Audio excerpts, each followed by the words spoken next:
जी की जय। उनके सच्चे दिव्य मिशन की जय। भाइयों और बहनों, अभी हमने जो एक भजन श्रवण किया वो बेसिकली कबीर दास जी की एक वाणी है।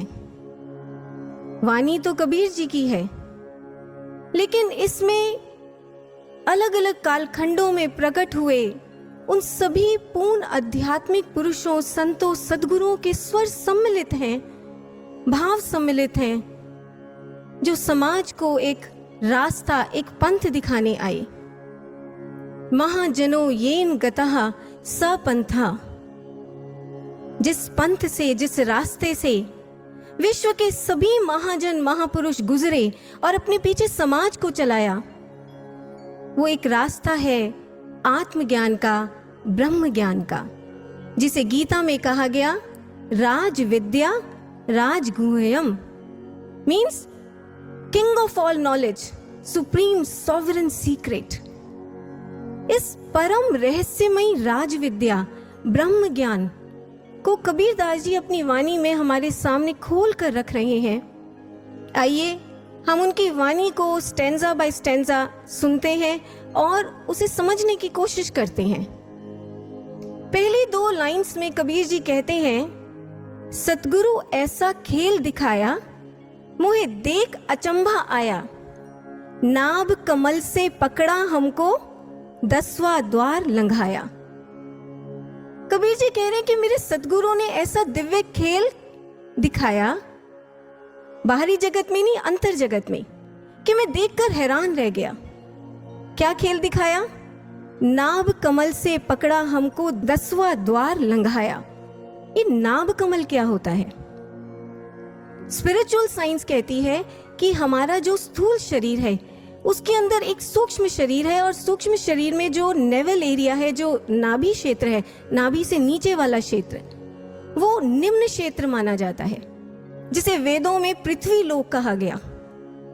और अगर आपकी चेतना इस नाभि और नाभि से नीचे वाले चक्रों में विचरती है, मूलाधार चक्र, स्वादिष्ठान चक्र, मणिपुर चक्र, तो शास्त्र कहते हैं कि आप एक बहुत पार्थिव जीवन जीते हैं, ग्रॉस लाइफ जीते हैं, आप विषय वासनाओं विकारों से भरा हुआ जीवन जीते हैं। लेकिन इसी सूक्ष्म शरीर में यहाँ ऊपर इस भ्रिकुटी पर जहाँ बिंदी लगाते हैं, यहाँ एक और चक्र है जिसे आज्ञा चक्र कहते हैं।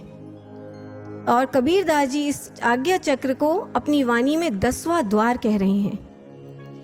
वेदों में इस क्षेत्र को, आज्ञा चक्र वाले क्षेत्र को द्यौ लोक कहा गया, अंतरिक्ष लोक कहा गया, आकाश लोक कहा गया।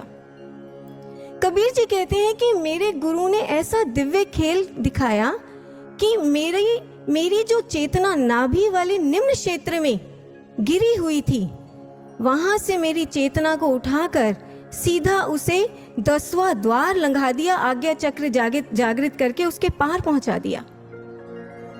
ऐसा दिव्य खेल मेरे सदगुरु ने किया। मीन्स मेरी कॉन्शियसनेस का रेजिडेंशियल एड्रेस ही बदल दिया। मेरी कॉन्शियसनेस को, मेरी चेतना को पृथ्वी लोक से उठाकर सीधा आकाश लोक का वासी बना दिया। भाइयों और बहनों, अथर्ववेद और यजुर्वेद, ये दो वेद हैं जिनमें एक श्लोक पढ़ने को मिलता है दिव्य आरोहणकर्ता के बारे में। स्पिरिचुअल एस्ट्रोनॉट्स, हमारे जो आज के मॉडर्न एस्ट्रोनॉट्स हैं, वो क्या करते हैं?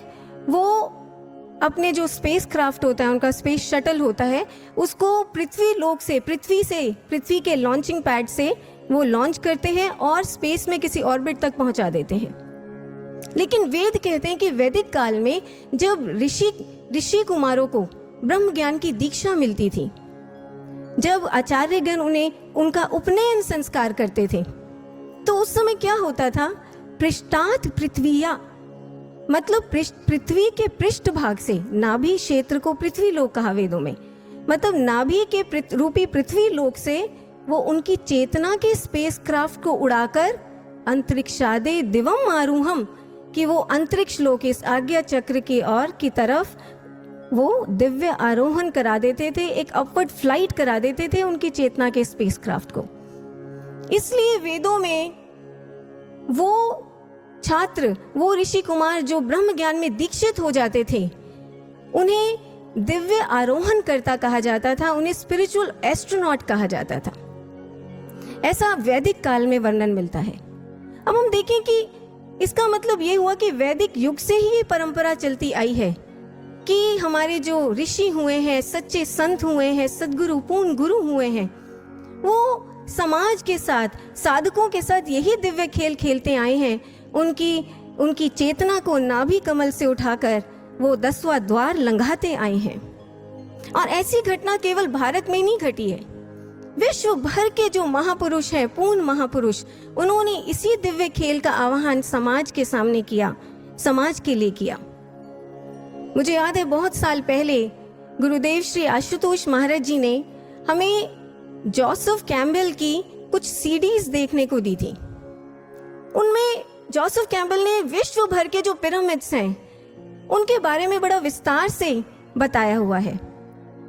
अब हैरानी की बात ये पता चली कि कुछ देश ऐसे हैं जिनमें जो पिरामिड्स हैं वो अधूरे हैं, उन्हें पूरा बनाया ही नहीं गया, उन्हें जानबूझकर अधूरा छोड़ा गया। जैसे कि आप अभी स्क्रीन पर देख रहे हैं, ये मेक्सिको का एल कैस्टिलो है, आप इसको देख सकते हैं। और भी ऐसे बहुत से पिरामिड्स हैं, जैसे Nubian pyramids, ancient China, Cambodia, Ireland, Babylon, ये जितनी भी ओल्ड सिविलाइजेशंस हैं, पुरातन सभ्यताएं हैं, इनमें ऐसे ऐसे पिरामिड्स दिखने को मिलते हैं जिनका ऊपर का भाग है ही नहीं। आप देख सकते हैं कॉनिकल कैपस्टोन है ही नहीं, इनको फ्लैट बनाया गया। हमने इसका कारण महाराज जी से पूछा कि महाराज जी ऐसे कुछ पिरामिड्स हैं जिन्हें जानबूझकर अधूरा छोड़ा गया, ऐसा क्यों? तो महाराज जी ने इसका हमें कारण बताया। महाराज जी ने बताया कि एक्चुअली ये जो पिरामिड्स थे ये आत्मज्ञान के स्थल हुआ करते थे और इनको बनाने वाले बड़े सूझवान मनीषी हुआ करते थे। उन मनीषियों ने जानबूझकर कुछ पिरामिड्स को अधूरा छोड़ा ताकि वो समाज को एक महान संदेश दे सकें। क्या संदेश? ये कि यह जो हमारी ह्यूमन बॉडी है, हमारा मानव शरीर है, ये भी एक पिरामिड की तरह है, ये भी एक पिरामिड है। और अगर इस शरीर में रहते रहते हमारी जो चेतना है वो सिर्फ नाभि और नाभि से नीचे वाले क्षेत्र में रहती है, निम्न क्षेत्र में रहती है, हम वासनाओं से भरा पार्थिव जीवन जीते हैं और इस ऊपर वाले आज्ञा चक्र को जागृत नहीं कराते, दसम द्वार को नहीं एक्टिवेट कराते, तो ऐसे में हम भी इन पिरामिड्स की तरह एक अधूरा, हमारा अस्तित्व भी इन पिरामिड्स की तरह अधूरा है। हमारा ये ऊपरी भाग ये कैपस्टोन होते हुए भी नहीं है। ये संदेश मनीषी देना चाहते थे और जो बात महाराज जी ने हमें समझाई, बिल्कुल यही नैरेटिव भाइयों बहनों आप देख सकते हैं great seal of United states में। इसमें आप देखिए पिक्चर में कि जो अधूरा पिरामिड है उसके ऊपर एक ट्रायंगल दर्शाया गया है और इस ट्रायंगल के अंदर एक प्रकाशित दिव्य आंख है जिसे ऑल सीइंग आई कहते हैं। ये बेसिकली सिंबलाइज करती है इस एक्टिवेटेड आज्ञा चक्र को, थर्ड आई को।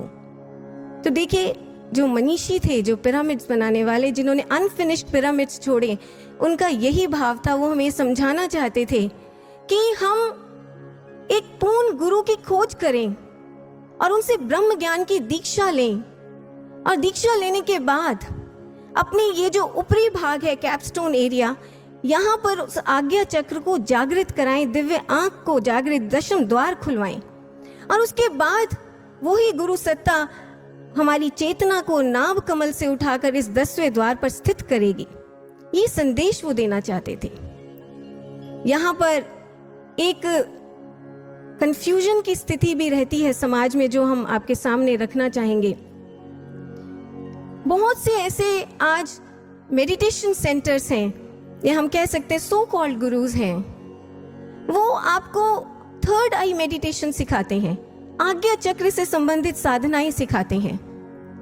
लेकिन भाइयों बहनों यहाँ पर क्या सिखाया जाता है कि आप अपने माइंड को इस आज्ञा चक्र पर, थर्ड आई पर फोकस करें, बस इतना सिखाया जाता है। लेकिन यहाँ हम कबीर दास जी की वाणी को, उनके शब्दों को अच्छे से समझें, उन्हें सुने। वो क्या कह रहे हैं? वो कह रहे हैं 10वां द्वार लंघाया। लंघाया का जो डिक्शनरी मीनिंग होता है वो होता है कि आपके कोई बाउंड्री है या कोई बंद दरवाजा है, आप उस बंद दरवाजे को खोलकर उसके पार चले जाएं, उस बाउंड्री के पार चले जाएं, आप उस दरवाजे में प्रवेश कर जाएं। ये होता है लांघना। लेकिन आज के युग में आप देखिए कि जितनी भी आज्ञा चक्र पर आधारित साधनाएं हैं, प्रचलित प्रेवलेंट साधनाएं हैं, मेडिटेशंस हैं, वो सब कैसी हैं? वो ऐसी हैं जैसे आपको एक बंद दरवाजे के आगे खड़ा कर दिया गया हो। अब ऐसे में आप उस दरवाजे को जितना मर्जी खटखटाते रहें, आप उसको कितना भी पुश करने की कोशिश करें, जिंदगी भर आप प्रयास करें, लेकिन वो दरवाजा नहीं खुलने वाला और आपको आपका अंतर का घर नहीं मिलने वाला। ऐसे में इसलिए कबीर दास जी अपनी वाणी में कह रहे हैं कि ऐसे सदगुरु को खोजो। जब पूर्ण गुरु आपको ब्रह्म ज्ञान की दीक्षा देते हैं तो वो 10वां द्वार खोलते हैं, आज्ञा चक्र एक्टिवेट करते हैं और हमारी चेतना को उसके अंदर प्रवेश कराते हैं, हमारी चेतना को उसके अंदर उसके पार ले जाते हैं। और जब चेतना इसके अंदर प्रवेश करती है, देन द सेम सदगुरु मेक श्योर कि ये जो चेतना है मेरे साधक की, ये इस अंधेरे, इस जो अंतर जगत का नया घर है, इसमें अंधेरे में सुनसान निर्जन स्थल पर भूखी प्यासी कैसे रहेगी? तो ऐसे में वो क्या करते हैं? वो अंतर जगत के इस नए घर में चेतना के लिए अवेलेबल कराते हैं, उपलब्ध कराते हैं क्या? Electricity, light, sound, water. जैसे आप किसी बाहर के घर में शिफ्ट करते हैं, नए घर में आपको कुछ बेसिक नेसेसिटीज चाहिए होती हैं, चाहिए आपको उपलब्ध होनी चाहिए वो नेसेसिटीज। ऐसे सदगुरु जब हमारी चेतना का रेजिडेंशियल एड्रेस इस आज्ञा चक्र को बनाते हैं, अंतर के घर में लेकर जाते हैं, तो वहाँ हमें डिवाइन नेसेसिटीज हमारे लिए उपलब्ध कराते हैं। ये बेसिकली जो डिवाइन एलिमेंट्स हैं, ये पदार्थ क्या हैं? दिव्य पदार्थ। इन्हीं के बारे में कबीर दास जी अपनी वाणी में अगली 2 पंक्तियों में हमें समझा रहे हैं। कबीर जी कहते हैं कि जिंदा योगी नाद बजावे, सत्य नाम पर का गाया, झिलमिल तारा मंदिर से दिल का भरम गवाया। जब गुरुदेव हमें, पूर्ण गुरु हमें ब्रह्म ज्ञान की दीक्षा देते हैं, तो अंतर जगत के इस नए घर में सबसे पहले हमारे लिए प्रकट करते हैं इलेक्ट्रिसिटी। अगर बिजली नहीं होगी तो चेतना वहां पर रहेगी कैसे नए घर में? और ये इलेक्ट्रिसिटी क्या है? बेसिकली आदि नाम, ईश्वर का सच्चा नाम, सत्य नाम। बचपन से हम यही समझते आए थे कि हमें ईश्वर का जो भी रूप प्यारा लगे, बस आप उसी रूप का नाम चुन लो कोई और उसे जप लो। ओम नमः शिवाय, ओम नमो भगवते वासुदेवाय नमः, हरे रामा हरे कृष्णा, जय माता दी। लेकिन नहीं भाइयों बहनों, स्पिरिचुअल साइंस कहती है, अध्यात्म विज्ञान कहता है कि ये ईश्वर के सच्चे नाम नहीं है, क्योंकि ये ईश्वर के गुणवाचक नाम है, क्वालिटेटिव नेम्स हैं। सच्चा नाम क्या है? स्पिरिचुअल साइंस कहते हैं कि क्योंकि ईश्वर और उसका नाम, ध्यान से सुनिए, क्योंकि ईश्वर और उसका नाम सृष्टि के आरंभ में भी था, जब कोई लैंग्वेजेस नहीं थी, ह्यूमन सिविलाइजेशन नहीं थी, तब भी वो नाम था। इसलिए ईश्वर का नाम होना चाहिए एक अनरिटन एंड अनस्पोकन वर्ड, जिसे किसी भी भाषा में ना लिखा जा सकता हो, ना बोला जा सकता हो। एक बहुत ही पहुंचे हुए संत हुए हैं, संत चरणदास जी। वो अपनी वाणी में कहते हैं, जब मैं सतगुरु शरणी आया, बिन रसना बिन अक्षर वाणी ऐसो नाम सुनाया। कि जब मैं सतगुरु की शरण में आया तो उन्होंने बिन रसना, बिन जिह्वा के, बिन अक्षर, बिना अक्षर वाले, बिना वाणी के, जिसे वाणी से कहा नहीं जा सकता, ऐसे बिना अक्षर वाले नाम का अजपा जाप मुझे सुनाया। संत दरिया कहते हैं, नाम नी अक्षर निर्मल डोरी, कि नाम नी अक्षर, अक्षर रहित है नाम। आप उसको दुनिया के किसी भी प्रकार के अल्फाबेट्स, वर्णमाला में आप उसको व्यक्त नहीं कर सकते। फिर बेसिकली क्या है ये नाम? अक्षर रहित नाम क्या है ये? जो अनुभवी गुरु हुए हैं, संत हुए हैं, वो बताते हैं कि ये जो नाम है, ईश्वर का सच्चा नाम, ये एक प्रकार की प्राइमोर्डियल वाइब्रेशन है, एक ऐसी दिव्य तरंग जो सृष्टि की रचना से पहले भी थी, जिसे ग्रीक लैंग्वेज में कहा जाता है लोगास, हिब्रू में कहा जाता है मेमरा। लोगास और मेमरा, ये जो दोनों शब्द हैं, इनका मतलब होता है the creating and controlling principle of the universe. मतलब एक ऐसी दिव्य तरंग, आदि तरंग, जो संपूर्ण ब्रह्मांड की रचना करने के बाद, सृष्टि की रचना करने के बाद हमारी श्वासों में आकर बस गई, हमारे प्राणों में आकर समा गई। और इसलिए वेदों में ईश्वर के नाम के लिए कहा गया प्राणस्य प्राणः, वो प्राणों का प्राण है, वो ब्रेथ ऑफ ब्रेथ्स है। सूफी सेंट रूमी कहते हैं वो जाने जान है, वो हमारी जान के अंदर की जान है। अब यहाँ भी एक डाउट है, कंफ्यूजन की स्थिति समाज में जो बनी हुई है, उसको भी हम यहाँ क्लियर करना चाहते हैं। बहुत से ऐसे मेडिटेशन सेंटर्स हैं भाइयों बहनों, जो आपको मेडिटेशन के नाम पर, साधना के नाम पर कुछ श्वास क्रियाएं सिखा रहे हैं, आपको कुछ स्पेसिफिक ब्रीदिंग रिदम्स जो हैं उन पर अपना माइंड फोकस करना सिखाते हैं आप वो। अब ऐसे भी जो सेंटर्स हैं, ऐसी भी जो साधनाएं, उनसे भी आप थोड़ा सतर्क रहें, क्योंकि ऐसा करना जो है वो प्राणायाम है। प्राणायाम से फायदा यह है कि आपका स्वास्थ्य अच्छा रहता है, आपके हेल्थ के लिए बहुत अच्छे हैं, लेकिन ये ईश्वर की सच्ची साधना नहीं है, ये वो ईश्वर का सच्चा नाम नहीं है जिसके बारे में कबीर दास जी और उनके जैसे महान संतों, पूर्ण संतों ने हमें बताया और समझाया। ईश्वर का सच्चा नाम क्या है? ईश्वर का सच्चा नाम जो है वो प्राणों पर फोकस करना नहीं है, प्राणों के अंदर जो एक सूक्ष्म प्राण है उसको जागृत करना, उसको उजागर करना और फिर उससे मन को जोड़ना, ये ईश्वर का सच्चा नाम है। टाओइज्म के एक बहुत ही महान संत हुए हैं टाओ टी चिंग, वो बहुत पते की बात करते हैं।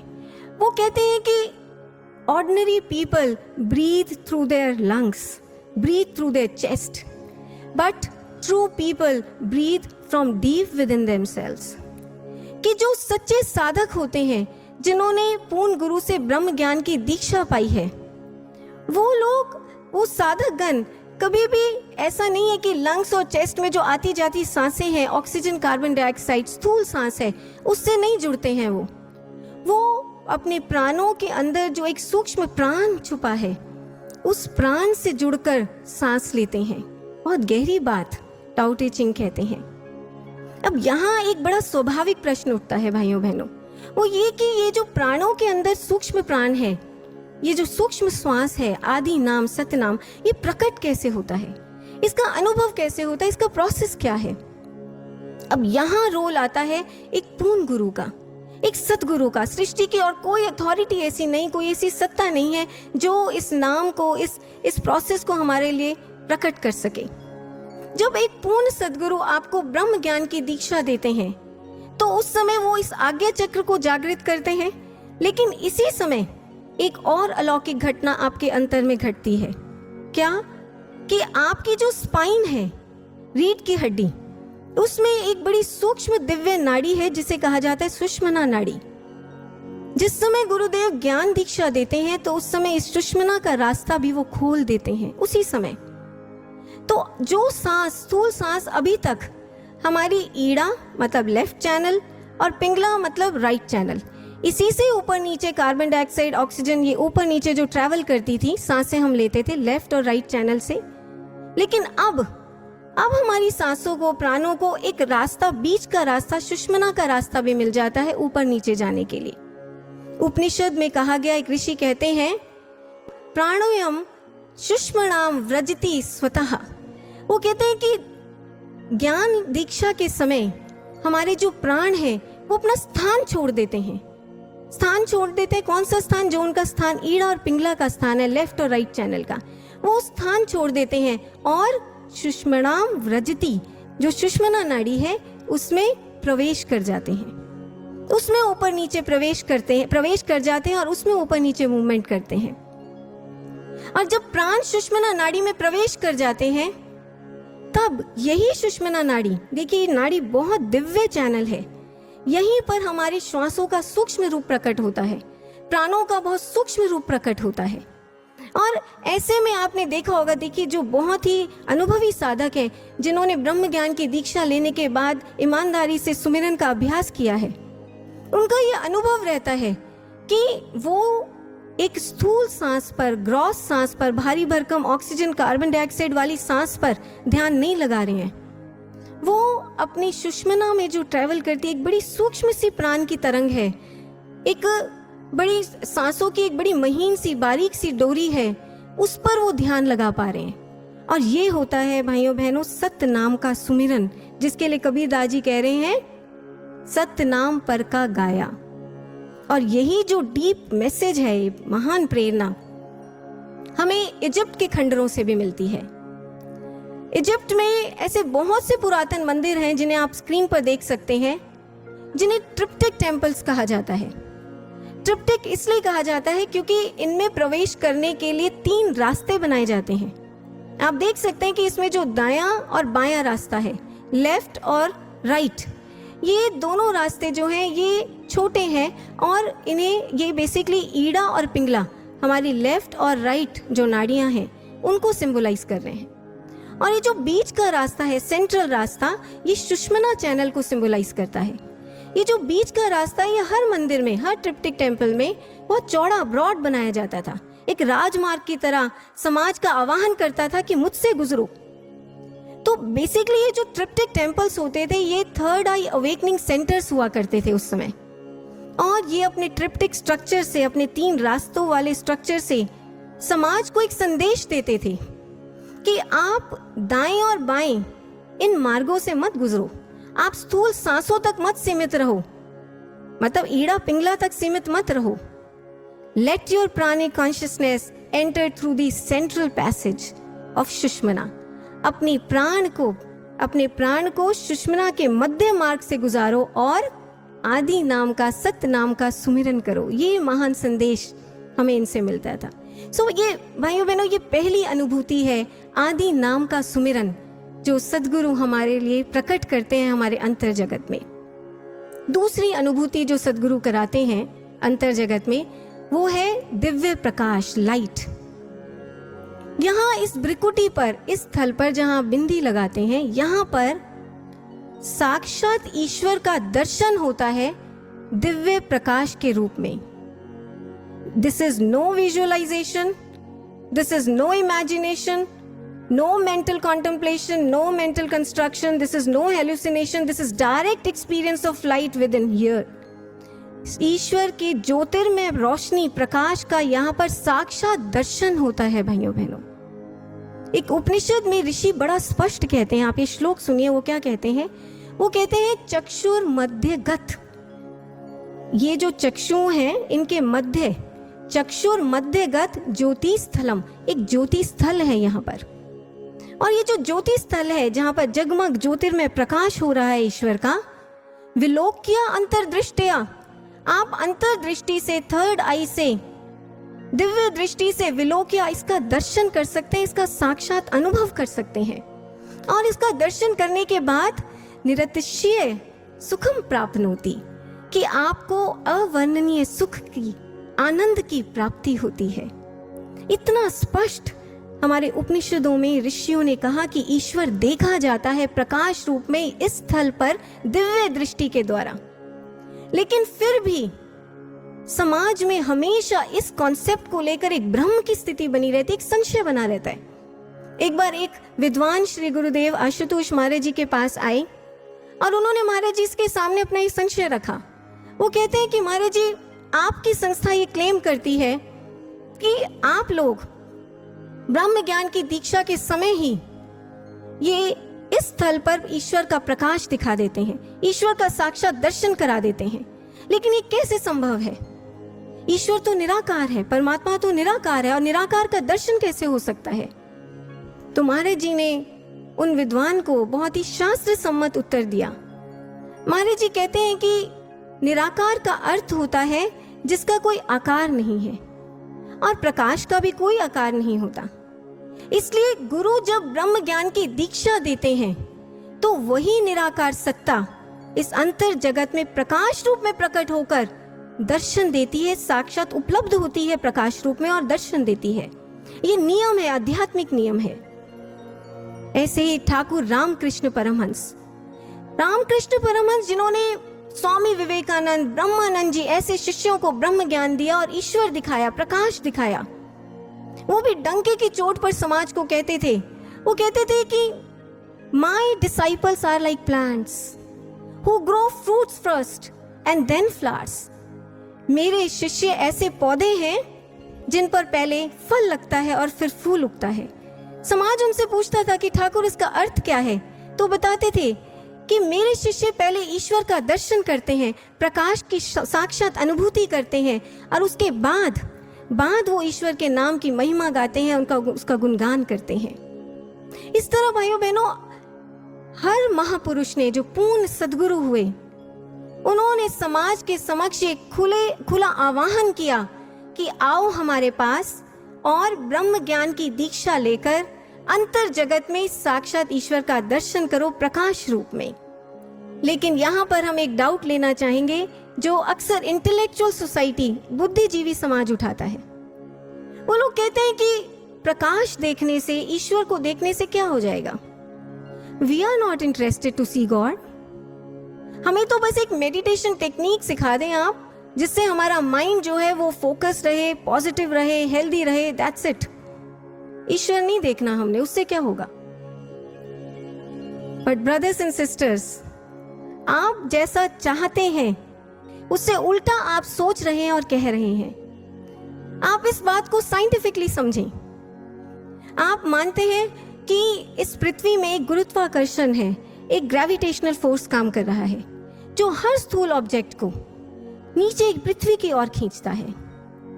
ये बात फिजिक्स कहती है, लेकिन मेटाफिजिक्स कहती है, अध्यात्म विज्ञान कहता है कि एक और गुरुत्वाकर्षण है जो आपके मन पर काम करता है, आपके मन को नीचे की दिशा की ओर खींचता है। आपके शरीर में ये जो नाभि चक्र है, उससे नीचे के जो चक्र हैं, नाभि मंडल है, यहाँ पर हमेशा आप देखेंगे आपका मन इसी दिशा, निचली दिशा की ओर जाएगा और इन्हीं चक्रों में नीचे नाभि क्षेत्र से नीचे वाला जो मंडल है, निम्न मंडल, इसमें बार बार गिरता है। और हमारा मन जब इस निम्न क्षेत्र में गिरता है तो कभी भी वो कुछ अच्छा नहीं सोच सकता, वो कभी कुछ पॉजिटिव नहीं सोच सकता, क्योंकि ये जो निम्न क्षेत्र है, यहाँ पर गिरा हुआ मन हमेशा नेगेटिविटी से, डिप्रेशन से, एडिक्शन से, वासनाओं से, विकारों से, नकारात्मकताओं से ही घिरा रहेगा। आप इस नीचे वाले क्षेत्र को आप कह सकते हैं south pole, negative south pole. आप चाहे कितना भी विल पावर का जोर लगा लें, आप कितनी भी संकल्प शक्ति लगा लें कि मैं अपने मन को ऊपर उठा लूं, आप अपने मन को पॉजिटिव बनाने के लिए उसको कितना भी सिखा पढ़ा समझा लें, आप उसको कहें कि नहीं तुझे अच्छा सोचना है, तुझे पॉजिटिव सोचना है, और आप उसको घोल घोल के घुट्टी पिला दें बेशक, लेकिन फिर भी कुछ समय के बाद आप देखेंगे कि आपका मन फिर नीचे की दिशा की ओर गिर रहा है। साउथ पोल का गुरुत्वाकर्षण उसको फिर नीचे की ओर खींच रहा है। ऐसे में सॉल्यूशन क्या है? सॉल्यूशन एक ही है कि हम नीचे वाला जो नेगेटिव साउथ पोल है उसके अगेंस्ट, उसके विपरीत यहाँ ऊपर एक नॉर्थ पोल क्रिएट कर दें, और ऐसा नॉर्थ पोल जो इस नीचे वाले साउथ पोल से ज्यादा पावरफुल हो, ज्यादा स्ट्रांग हो। आपको बता दें कि जब गुरुदेव, पूर्ण गुरु आपको ब्रह्म ज्ञान की दीक्षा देते हैं, तो उस समय वो जब ये आज्ञा चक्र जागृत करते हैं और यहाँ पर दिव्य प्रकाश प्रकट करते हैं, दिव्य अनुभूतियां प्रकट करते हैं, तो बेसिकली साइंटिफिकली स्पीकिंग वो यहाँ पर वो जो स्ट्रॉन्ग नॉर्थ पोल है उसी को क्रिएट कर रहे होते हैं, उसका निर्माण कर रहे होते हैं। अब ज्ञान दीक्षा के बाद जब आप ध्यान लगाते हैं, मेडिटेशन करते हैं, आप अपने माइंड को इस यहाँ पर इस स्थल पर फोकस करते हैं, तो आप अनुभव करते हैं थोड़े से अभ्यास के बाद ही, क्योंकि नॉर्थ पोल यहाँ पर है, आप अब थोड़े से अभ्यास के बाद आपको ये अनुभव होने लगता है कि ये एक बहुत ही स्ट्रॉन्ग इलेक्ट्रोमैग्नेटिक फील्ड यहाँ पर है, जिसमें एक बड़ा पावरफुल दिव्य आकर्षण है, और ऐसा दिव्य आकर्षण जो नीचे वाले साउथ पोल के गुरुत्वाकर्षण से कई गुना ज्यादा है।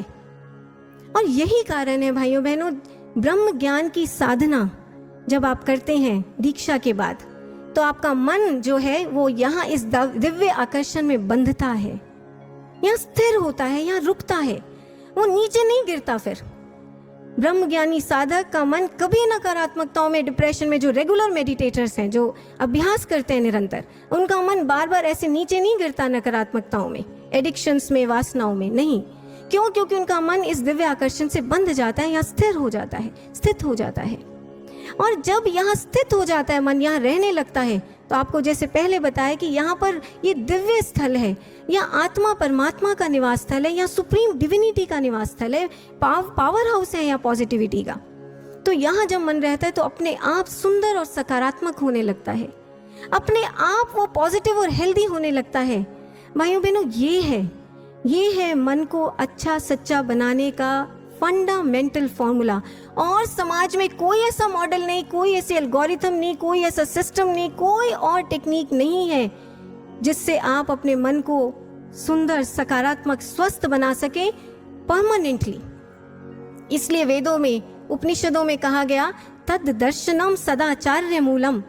सदाचार का मूल, फंडामेंटल जो कॉन्सेप्ट है, कार्डिनल प्रिंसिपल है, वो क्या? तद दर्शनम, ईश्वर का दर्शन, प्रकाश का दर्शन। ये दूसरी अनुभूति है जो पूर्ण गुरु हमारे अंतर जगत में हमारे लिए उपलब्ध कराते हैं, जिसका हमें अनुभव कराते हैं। तीसरी अनुभूति वो है ब्रह्मनाद, कॉस्मिक म्यूजिक। शिव पुराण कहता है कि बादलों की गड़गड़ाहट, बांसुरी की मीठी धुन, घुंघरू और घंटियों की रुंझुन, वीणा की झनकार, मृदंग और ढोल का महानाद, झरने और नदियों की कलकल, ऐसी अनेक अनेक ध्वनियां, अनेक अनेक जो मेलोडियस सिम्फनीज हैं, वो आपको अपने अंतर जगत में बजती हुई सुनाई देती हैं। बिना बजाए निश्चिन बाजे, घंटा शंख नगाड़े रे, बहरा सुन सुन मस्त होते हैं, तन की सुधि बिसारे रे। एक व्यक्ति जिसके पास श्रवण शक्ति भी नहीं है, वो भी इन ध्वनियों को, अंतर जगत के ब्रह्मनाद को सुन सकता है। कहाँ सुन सकता है एग्जैक्टली? इस क्षेत्र में, गगन मंडल। बुद्धिज्म में इस क्षेत्र को, गगन मंडल को एक विशेष नाम दिया गया। वो कहते हैं सुखावती लोक, सुख देने वाला लोक। एक ग्रंथ है बुद्धिज्म का, महायान ग्रंथ, सुखावती व्यू। उसके अंदर महात्मा बुद्ध अपने शिष्य आनंद से कहते हैं कि हे आनंद, ये जो आनंददायिनी सुखावती लोक है, यहाँ पर बहुत मधुर ध्वनियां गुंजायमान होती हैं, और ये ध्वनियां इतनी मीठी, इतनी दिव्य होती हैं कि ये हृदय को लुभाती हैं, और इनको सुनने से मन कभी नहीं ऊबता। और जितना जितना मन इनको सुनता है, उतना उतना निर्विकार होता चला जाता है। ये होता है ब्रह्मनाद को सुनने का प्रभाव। भाइयों बहनों, ब्रह्मनाद की एक केस स्टडी की मैं स्वयं साक्षी रही हूँ। बहुत साल पहले कॉलेज में मेरी अपनी ही एक क्लासमेट थी, जिसे एक बहुत ही विचित्र मानसिक समस्या थी, मेंटल सिकनेस थी। वो ये कि वो बीच बीच में वॉशरूम में जाकर साबुन से अपने हाथ धोती रहती थी, और कई बार तो कई 2-3 क्लासेस बंक करके घंटों वो हैंड वॉश ही करती रहती थी। तो उसको हमने ब्रह्म ज्ञान का संदेश दिया, उसने ब्रह्म ज्ञान की दीक्षा भी ले ली, और दीक्षा लेने के बाद जब महाराज जी पंजाब से दिल्ली आए तो महाराज जी के दर्शन करने भी गई, और महाराज जी को उसने अपनी समस्या बताई। तो महाराज जी ने उसकी समस्या सुनने के बाद महाराज जी बहुत गंभीर होकर बोले। महाराज जी कहते हैं कि ब्रह्मनाद का अभ्यास करो, ब्रह्मनाद सुनने का अभ्यास करो, प्रतिदिन आधा घंटा। अब बीच में वो बहन कुछ ना कुछ कहने लगी। महाराज जी कहते कहा ना तुम्हें, ब्रह्मनाद सुनने का अभ्यास करो प्रतिदिन आधा घंटा। उस बहन ने उसी शाम से ब्रह्मनाद पर फोकस होकर साधना करनी शुरू की। और भाइयों बहनों, मैं स्वयं इस बात की विटनेस हूँ कि 1 महीना भी पूरा नहीं हुआ था, 25-26 दिनों के अंदर ही उस बहन में इतना चेंज था कि फिर उसे किसी ने भी अकारण ऐसे हैंड वॉश करते हुए नहीं देखा, और पूरे कॉलेज में इस बात की चर्चा हुई थी। तो ऐसा प्रभाव होता है ब्रह्मनाद सुनने का। और ऐसी एक नहीं, अनगिनत केस स्टडीज हैं संस्थान के आर्काइव्स में, रिकॉर्ड्स में, ब्रह्मनाद के प्रभाव की। तो इसलिए आज इस मंच से ये बात हम दावे के साथ कह सकते हैं कि इंसान की जितनी भी ये जो साइकोसोमैटिक डिसऑर्डर्स हैं, मानसिक समस्याएं हैं, साइकोफोबियाज हैं, साइकोफियर्स हैं, वो मनोरोग है। हमारे जो सबकॉन्शियस माइंड में, अवचेतन मन की गहराइयों में जो जमे हुए संस्कार हैं, जिन्हें आप किसी को बोलकर कह भी नहीं पाते हैं, और जिनका इलाज आज विश्व के किसी साइकोलॉजिस्ट, साइकाइट्रिस्ट, थेरेपिस्ट के पास नहीं है, उन मानसिक समस्याओं का भाइयों बहनों एकमात्र अमोघ इलाज, अमोघ औषधि, अल्टीमेट पेनिसिया है ये ब्रह्मनाद की साधना। ब्रह्मनाद की साधना, ब्रह्मनाद की जो साधना है, ब्रह्मनाद बेसिकली हमारे मन पे काम कैसे करता है, उसका प्रोसेस क्या है, इसके बारे में नाद बिंदु उपनिषद हमें बताता है।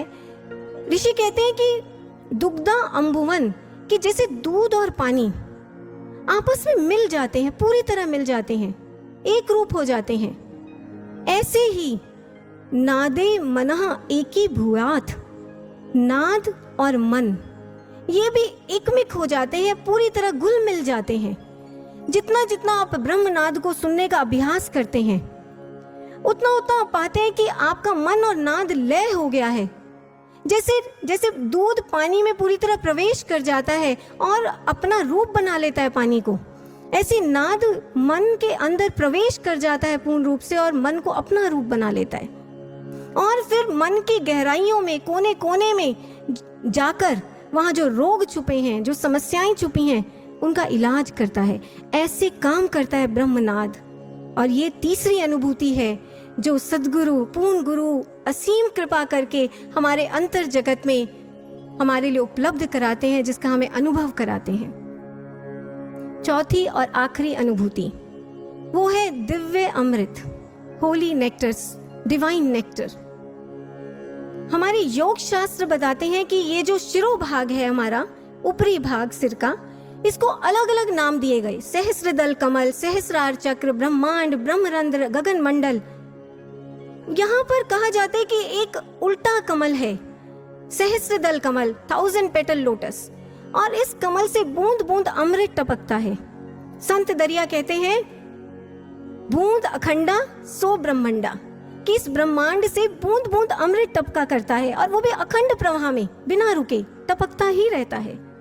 सद्गुरु जब आपको ब्रह्म ज्ञान की दीक्षा देते हैं तो वो उस समय इस अमृत को आपके लिए एक्सेसिबल बनाते हैं, आपको उपलब्ध कराते हैं, आपको इसका पान करने की टेक्निक सिखाते हैं। ये बात अलग है भाइयों बहनों कि ये जो दिव्य अमृत है, ये एक बहुत ही सूक्ष्म अनुभूति होती है, और ये बहुत विरले साधकों को हुआ करती है, जिनकी बहुत ही उच्च आध्यात्मिक अवस्था हो या सद्गुरु की कोई असीम विशेष ही कृपा हो, तब इसका अनुभव होता है। लेकिन होती है ये भी अनुभूति जो ज्ञान दीक्षा, ब्रह्म ज्ञान की दीक्षा के समय हमारे अंतर जगत में प्रकट होती है। इसलिए भाइयों बहनों, बेसिकली ये जो 4 अनुभूतियां हैं, ये 4 पदार्थ हैं जो एक पूर्ण गुरु हमारे अंतर जगत में हमारे को जिनका अनुभव कराते हैं ब्रह्म ज्ञान की दीक्षा के समय। कई बार ऐसा हो सकता है कि ये चारों की चारों अनुभूतियां, चारों के चारों पदार्थों का आपको एक साथ अनुभव ना हो दीक्षा के समय, लेकिन एक ना एक अनुभूति अवश्य होती है। आपको प्रकाश का दर्शन होगा, प्रकाश का दर्शन नहीं तो आपको अनहद नाद सुनाई देगा, अनहद नहीं तो आपको अपने श्वासों में जो आदि तरंग है वो उसका प्रकटीकरण, उसका अनुभव होगा, अमृत का पान होगा। कोई एक ना एक दिव्य अनुभूति आपको जरूर होती है ब्रह्म ज्ञान की दीक्षा के समय, जो आपको प्रमाण देती है कि आपका ये आज्ञा चक्र एक्टिवेट हो गया है, आपका ये 10वां द्वार खुल गया है, और आपको एक पूर्ण गुरु और पूर्ण ज्ञान की प्राप्ति हो गई है। और फिर जब आपको ज्ञान की प्राप्ति हो जाती है, फिर आप जब ध्यान करते हैं, मेडिटेशन, रेगुलर साधना करते हैं, सुबह शाम जब भी आपके पास समय है, आप इन अनुभूतियों पर फोकस करके साधना करते हैं, तो आपको अनगिनत लाभ, बेनिफिट्स मिलते हैं। शारीरिक, मानसिक, बौद्धिक, ये सभी लाभ आपको मिलने शुरू हो जाते हैं। और आध्यात्मिक, उसकी तो बात ही क्या है। आप एक ऐसे आध्यात्मिक सफर पर चल पड़ते हैं, आपकी आत्मा, आपकी चेतना, जिसकी मंजिल, जिसका डेस्टिनेशन साक्षात ईश्वर है। इसलिए भाइयों बहनों, इस मंच से हम ये आह्वान करना चाहेंगे समाज का कि आप भी ऐसा ब्रह्म ज्ञान देने वाले, ऐसी दिव्य अनुभूति कराने वाले एक पूर्ण सद्गुरु, एक पूर्ण गुरु की खोज करें और उनसे इस ब्रह्म ज्ञान की दीक्षा पाएं। और ऐसा आप टॉप मोस्ट प्रायोरिटी बिना डिले किए जीवन के रहते रहते अब कदम बढ़ाएं आप और इस ज्ञान को ढूंढें, एक सद्गुरु की खोज करें जो इस ज्ञान को आपको प्रदान करे। और अगर आपको अपने खोज के सफर में ऐसा शास्त्र सम्मत गुरु और ऐसा शास्त्र सम्मत ज्ञान कहीं ना मिले तो you are most welcome at Divya Jyoti जागृति संस्थान। इस संस्थान के द्वार आपके लिए खुले हुए हैं। मैं आपको एक 2007 की एक सच्ची घटना बताना चाहूंगी। हमारे एक स्वामी जी हैं संस्थान के जो जर्मनी में प्रचार करते हैं। तो बताया करते हैं कि 2007 में जर्मनी की एक यूनिवर्सिटी ऑफ हैम्बर्ग में एक इंटर रिलीजियस कॉन्फ्रेंस हुई थी, जिसमें अलग अलग धार्मिक संगठन, स्पिरिचुअल ऑर्गेनाइजेशंस, धर्म संप्रदायों के जो रिप्रेजेंटेटिव्स थे वो सब आए थे। स्वामी जी भी महाराज जी की आज्ञा लेकर उस कॉन्फ्रेंस को अटेंड करने गए। तो कॉन्फ्रेंस के दौरान एक सेशन में कुछ जर्मन स्पीकर्स थे, एक धार्मिक संगठन से आए थे वो। उन्होंने मंच से, स्टेज से इसी ब्रह्म ज्ञान की चर्चा की।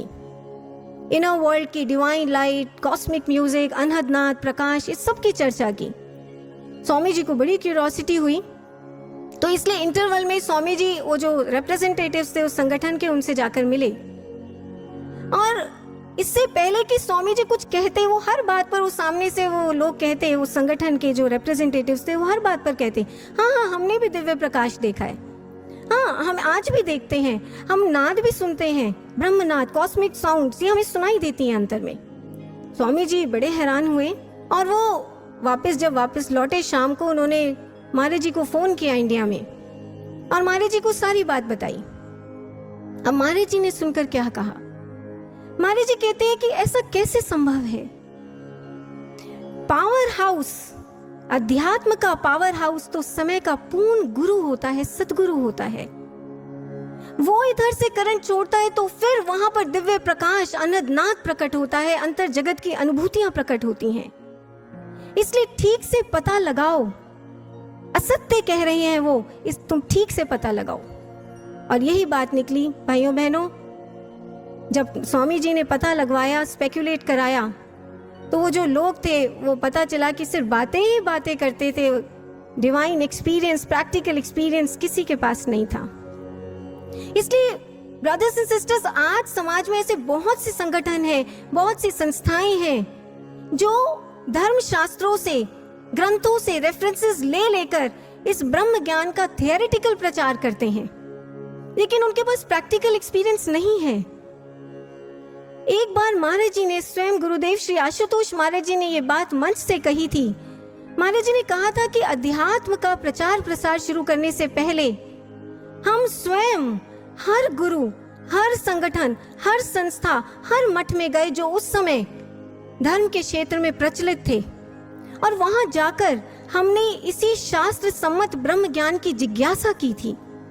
लेकिन हर स्थान पर कोरा सिद्धांत था, बातें ही बातें थी, फ्लावरी फिलॉसफीज थी। कहीं पर भी दर्शन, अनुभूति, साक्षात्कार, प्रैक्टिकल एक्सपीरियंस कहीं पर नहीं था। और महाराज जी ने कहा कि अगर मुझे कहीं एक स्थान पर भी ब्रह्म ज्ञान का प्रैक्टिकल एक्सपीरियंस मिल जाता तो शायद फिर दिव्य ज्योति जागृति संस्थान की स्थापना करने की आवश्यकता ही ना पड़ती। कहीं पर भी ये प्रैक्टिकल एक्सपीरियंस नहीं मिला, कहीं पर भी ये ब्रह्म ज्ञान, अध्यात्म का Sirmaur, supreme scientific sovereign science ब्रह्म ज्ञान नहीं मिला, इसलिए दिव्य ज्योति जागृति संस्थान बना। इसलिए भाई और बहनों, दिव्य ज्योति जागृति संस्थान, ये मिशन एक प्रैक्टिकल लेबोरेटरी की तरह है, एक ऐसी लेबोरेटरी जिसमें ब्रह्म ज्ञान का एक एक एक्सपेरिमेंट आपके अंतर जगत में घटाया जाता है, कराया जाता है, और आपको उसका प्रैक्टिकल एक्सपीरियंस कराया जाता है। और विश्व के लाखों करोड़ों लोग आज इस एक्सपेरिमेंट को कर चुके हैं, और अगर आपने अभी तक नहीं किया तो अब आपकी बारी है। सो आए अब हम सभी जिन्होंने ब्रह्म ज्ञान की दीक्षा पाई, जिन्होंने अपने अंतर जगत में उस एक्सपेरिमेंट को किया है, हम सभी अब दोनों हाथ ऊपर करके एक बुलंद जय घोष लगाएंगे और समाज को बताएंगे कि जो शास्त्रों की कसौटी है पूर्ण ज्ञान, पूर्ण ब्रह्म ज्ञान की और पूर्ण सतगुरु की, वही